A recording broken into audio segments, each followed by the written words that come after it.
Bom dia, meu irmão e minha irmã. Mais uma vez estamos juntos aqui no canal do YouTube da Metodista em Colatina para o nosso encontro da Escola Dominical Online. Nós estamos numa sequência de estudos Há Poder nas Suas Palavras. Já tratamos desse tema sobre algumas perspectivas. Primeiro, este órgão tão poderoso, a nossa boca. Depois nós tratamos palavras ao vento, palavras ditas que saem do nosso controle, que passa a ser controle de quem ouve. Depois, no tópico 3, nós nos últimos encontros tratamos implicações espirituais das palavras que falamos. Há implicações espirituais, a Bíblia diz que nós seremos julgados pelas palavras que saem da nossa boca. No último encontro, nós tratamos da criação, que foi operada pelo poder da palavra de Deus. Deus criou todas as coisas com o poder da sua palavra. E hoje, irmãos e irmãs, nesse novo encontro, nós vamos tratar do tema 5 do nosso estudo, trazendo à existência aquilo que ainda não existe, que é a fé entrando em ação através da palavra. Um estudo muito especial que certamente vai te lembrar coisas importantes ou vai te trazer esclarecimentos sobre elas. Vem comigo, estamos juntos na presença daquele que vive e reina para sempre. Vamos orar, vamos entregar esse estudo a Ele. Deus amado e bendito Pai, toda honra e glória sejam dados a Ti, Senhor. Nesse dia de paz, nós agradecemos pela oportunidade de estarmos reunidos online para estudar o Teu livro santo. Senhor, que o poder do Teu Espírito nos acompanhe, que o Senhor nos conduza pelos pastos verdejantes da alma e pelas águas de descanso e refrigério. Assim oramos, cheios de confiança, em nome de Jesus. Amém. Então, seguindo aqui, trazendo à existência o que ainda não existe. Agora a gente passa para um próximo tópico, né?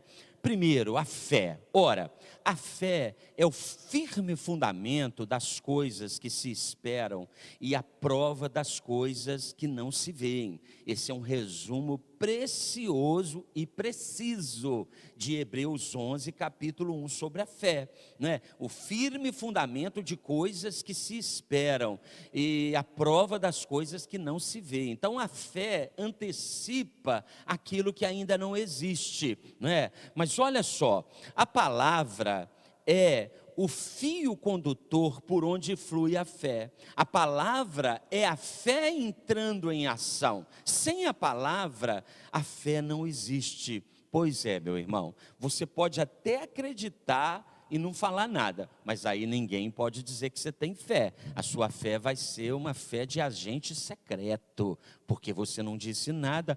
Eu sabia que isso ia acabar bem, não é? Desde o início eu sabia que Deus ia trazer um livramento. Glória a Deus, ótimo, que bom que você sabia, mas isso não foi fé. Isto foi uma impressão interior sufocada pelo medo de falar e não se cumprir aquilo que você esperava, que você gostaria. A fé, ela só entra em ação quando nós liberamos. Estamos enfrentando uma grande dificuldade. Aí alguém se levanta, irmãos e irmãs, prestem atenção, Deus está conosco. O momento é difícil, o momento está nos trazendo um grande desafio, mas nós estamos debaixo das promessas do Senhor, e inclusive Ele já nos preparou para isso na sua palavra. Então vamos marchar confiantes, vamos fazer a nossa parte, porque a parte de Deus Ele fará a seu tempo. Aí eu liberei aquilo que eu acredito no meu coração e eu gerei fé. Por quê? Porque agora eu me comprometi com o que eu espero. Eu estou tentando antecipar algo que eu creio que Deus vai fazer. Você está entendendo, meu irmão? Minha irmã, a palavra é a fé entrando em ação. Por isso você há de se lembrar que as nossas confissões de fé precisa que a gente creia no coração e proclame com a boca. Creia no coração a respeito da verdade e testemunhe através da palavra. Por isso que a fé é uma expectativa de coisas que não existem, que se torna visível quando nós formulamos isto em palavras. Olha aí, aqui percebemos mais claramente, por outro fundamento, o poder da palavra. Toda ação movida em fé sempre irá partir de uma palavra dita. É isto aí. Nós só temos uma maneira de expressar a nossa fé, falando. Quando nós estamos vivendo um momento difícil na família, na igreja, num grupo de trabalhadores, numa escola, se ninguém falar nada, a fé não entrou em ação. Podem todas as pessoas acreditarem em Deus, na intervenção de Deus, mas ninguém proclamou, ninguém botou isso para fora. Quando nós colocamos para fora, a gente se arrisca, não é? Porque nós não sabemos o que vai acontecer, mas nós cremos que Deus é poderoso para intervir naquela situação. Então, trazer à existência aquilo que ainda não existe é proclamar aquilo que nós esperamos, não é? Vamos à frente. A palavra em fé move a vida. Olha o que o Senhor Jesus diz em Marcos 11:23. Eu asseguro que se alguém disser a este monte, levanta-te, atira-te no mar, e não duvidar no seu coração, mas crer que acontecerá o que se diz, assim lhe será feito. Olha que coisa poderosa, se alguém proclamar com a boca, não duvidar no coração e acreditar que aquilo que ele está falando é verdade, vai se cumprir. Jesus prometeu que assim será com essa situação. Olha, o contexto do capítulo 11 de Marcos, onde Jesus entrega essa palavra poderosa, é muito interessante. É importante entender que esta declaração acima surge de uma ocorrência do cotidiano, algo simples que se passa com frequência nas nossas vidas. Não exatamente assim, mas coisas parecidas. O que acontece? Jesus, ele foi até Jerusalém e ele está numa caminhada com os discípulos, numa estrada sem locais de fazer um lanche, e quem sabe até com fome naquela caminhada. De repente ele passa e vê uma figueira muito florida, com folhas, com flores, e ele estava com fome. Ele foi até aquela figueira para colher um figo ali e quem sabe saciar um pouco da sua fome. Mas quando ele chega pertinho da figueira, o que o Senhor Jesus descobre? Que só tinha folhas e flores, mas não tinha fruto. O Senhor Jesus teve uma ação assim, que parece que foge da sua característica, da sua personalidade. Ele libera uma palavra assim, que ninguém nunca mais coma fruto de ti, figueira. E seguiu a viagem, foram para Jerusalém. Lá ele tem aquele embate com os religiosos, expulsa os cambistas, etc. E aí ele volta. Quando eles voltam e passam naquele mesmo lugar, o Pedro olhou a figueira que estava florida, mas sem fruto, porque nem era tempo de fruto, não era tempo de produzir frutos. Quando Pedro olha a figueira, ela está seca, desde a sua raiz, o caule. A árvore de um dia para o outro morreu. Então Pedro, atônito, diz: mestre, a figueira que o Senhor amaldiçoou, morreu, mestre. E aí Jesus: tem de fé em Deus, homem. Aí vem a grande lição que ele diz aí no versículo 23. Porque tudo que você disser, crendo no teu coração, que vai acontecer, não duvidando, assim será. Então o que aconteceu ali? Jesus amaldiçoou aquela figueira, e ela realmente deixou de existir. porque ela estava ali florida, sem frutos, e provavelmente Jesus quis dar uma grande lição àqueles discípulos e discípulas, irmãos e irmãs. Agora eu te pergunto, você conhece alguma história de alguém que chegou e elogiou uma planta, estranhamente a planta morreu? Você conhece alguma história de alguém que comentou a respeito de um pássaro que estava na gaiola, e o elogio daquele pássaro, no outro dia o pássaro morreu?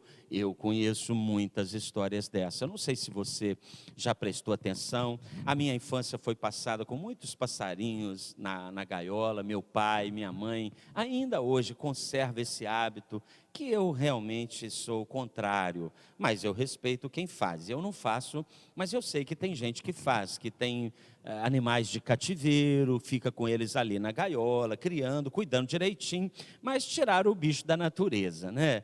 Então, assim, eu me lembro de histórias da minha infância, de um passarinho do meu pai cantando muito, e um parente dizer: meu Deus, esse coleirinho não para de cantar, esse bicho vai morrer de tanto cantar. No outro dia o passarinho amanhece morto, irmãos. Assim, não estou falando de coisas, mas não, aqui são fatos reais, e a gente conhece. Então, sabe, eu não sei o fundamento dessas coisas, eu não sei se quem fez o comentário que o bichinho ia morrer estava com maldade, mal intencionado, não vou entrar nesse aspecto, mas se alguém libera uma palavra contra a sua vida, contra a sua felicidade, você deve repreender essa palavra com educação, com elegância, porque na maioria das vezes as pessoas não estão fazendo isso por maldade, mas eu conheço histórias no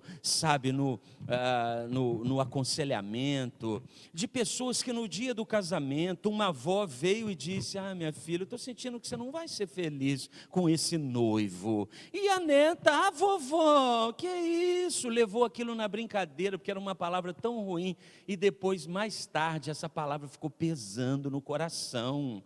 Sabe, por mais que seja algo inocente, por mais que a pessoa te ame, esteja bem intencionada, se alguém liberar uma palavra contra a sua felicidade, contra os teus sonhos, se eles são legítimos, se eles estão sendo construídos em Deus, repreenda aquilo. Ô vovó, eu não aceito essa palavra, a senhora me ama, a senhora tem encargo pela minha vida, eu vou ser feliz sim, em nome de Jesus. Quer dizer, basta uma repreensão dessa, e aquela palavra agora fica submissa à autoridade do poder do Evangelho. Você está entendendo, meu irmão? Não podemos deixar palavras ditas contra a gente, contra a nossa família, contra a nossa igreja, nosso ministério, sem uma resposta. Por quê? Porque há poder nas palavras que nós falamos, mas também nas palavras que as pessoas falam.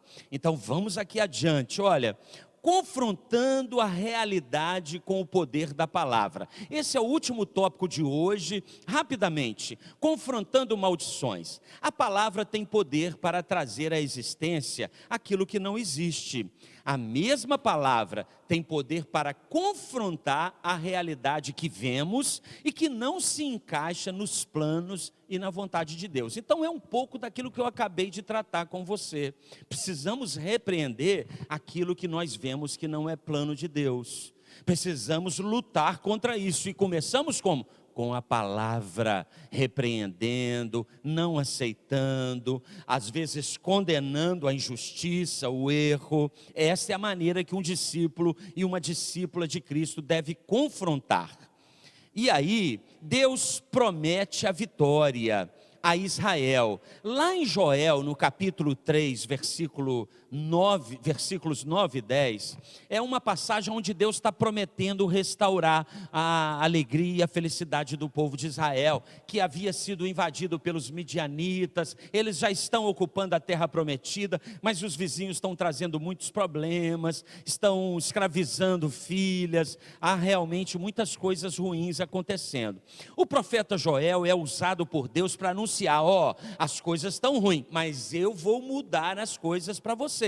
E ele diz nesses termos: proclamai isto entre as nações, preparem-se para a guerra, despertem os vossos guerreiros. Aí lá no versículo 10, diga ao fraco: eu sou forte. O povo de Israel estava com a autoestima, lá embaixo. Eles estavam se sentindo derrotados, as coisas não iam bem. Quando Deus chama para uma guerra, o que o povo vai sentir? Eu não quero guerrear não, Senhor, deixa eles tomar conta da nossa terra, deixa eles saquearem as nossas plantações, as nossas colheitas, deixa eles levarem as nossas filhas como prostitutas, os nossos filhos como escravos. Nós estamos muito fracos, mas aí Deus, junto com a convocação da peleja, Deus já lança a palavra bendita: diga ao fraco, eu sou forte. Em outra versão diz, diga àquele que está sem forças, eu sou um guerreiro vencedor. Então é isto, é a palavra sendo usada para confrontar uma sensação ruim. Na mesma linha de raciocínio, irmãos, eu acho que eu adiantei aqui, Tiago. Isso, a vocação de Gideão, olha só, em Juízes, no capítulo 6, nós podemos acompanhar, leia lá a história de Gideão, como ele foi levantado como um líder. Mas Gideão era um cara cheio de problemas emocionais, ele era um filho bastardo, ele se sentia inferior às outras pessoas, Então o anjo do Senhor, Juízes 6,12, o anjo do Senhor apareceu a Gideão e lhe disse: o Senhor é contigo, homem valente. Ao que Gideão diz: ai, Senhor! Ele levou um susto quando o anjo chamou ele de homem valente. Ele falou: acho que é raro o telefonema, esse não é meu número não, Deus está confrontando os sentimentos de Gideão, que no versículo 15 diz o seguinte: Senhor, respondeu Gideão, como posso libertar Israel? Meu clã é o menos importante de Manassés, e eu sou o menor da casa do meu pai, da minha família. Ou seja, Deus via qualidades fantásticas em Gideão, mas a sua autoestima estava lá embaixo. Só que quando Deus chega, Deus já chega trazendo todo o potencial que ele tinha escondido, e se ele obedecesse, Deus ia cumprir a palavra, e foi exatamente o que aconteceu, meu irmão, minha irmã. Então, nós poderíamos passar aqui muito tempo trazendo exemplos, O cego de nascença, disse Jesus, quando questionado: quem pecou para que esse moço nascesse cego, Senhor? Quem é que trouxe a maldição? Nem ele, nem seus pais pecaram, mas isto aconteceu para que a obra de Deus se manifestasse na vida dele. João 9:3. Lázaro morreu, Jesus chegou 4 dias depois do seu sepultamento. Disse-lhe Jesus: não falei que se você cresce, veria a glória de Deus? Falou para Marta, uma das irmãs que chorava a morte do seu irmão. Jesus claramente disse: se você crer, você vai ver a glória de Deus. Nós vamos mudar essa situação. Olha um acordo verbal que Jesus ensinou em Mateus 18:19. Também digo que, se 2 de vós concordarem na terra em qualquer assunto sobre o qual pedirem, isso será feito a vocês por meu Pai que está nos céus. Mateus 18, versículo 19. Um acordo verbal entre partes atrai o poder e a glória de Deus. Você está entendendo? Por isso que Deus abomina a divisão, a facção, quando um vai para um lado, o outro vai para o outro. Por quê? Porque isso enfraquece uma corporação, uma igreja, um ministério. Mas quando todos estão falando na mesma direção, o milagre se estabelece. Amém, meu irmão? É assim que nós confrontamos situações que claramente estão contra a vontade de Deus, com a palavra, e trazemos à existência aquilo que ainda os nossos olhos não estão vendo. A nossa série de estudo vai ter mais um encontro. No próximo domingo, nós vamos trazer o último tópico: nutrindo o nosso depósito das palavras que falamos. Qual é o depósito? é o coração. Jesus já ensinou, né? A boca fala do que está cheio o coração. Se nós não cuidarmos do que é depositado no nosso coração, nós perderemos o controle das palavras que nós falamos. Mas se nós cuidarmos dos nossos sentimentos e emoções, nós teremos controle sobre o que emitimos de palavras. É o último tópico do nosso estudo, há poder nas palavras. Eu espero te encontrar no próximo domingo. Deus te abençoe, que seja um tempo precioso de crescimento, de fortalecimento na sua fé. Cuide das tuas palavras e traga à existência aquilo que ainda não existe na tua vida e que Deus quer manifestar. Meu irmão, minha irmã, um forte abraço, nos vemos na próxima semana. Deus abençoe a todos.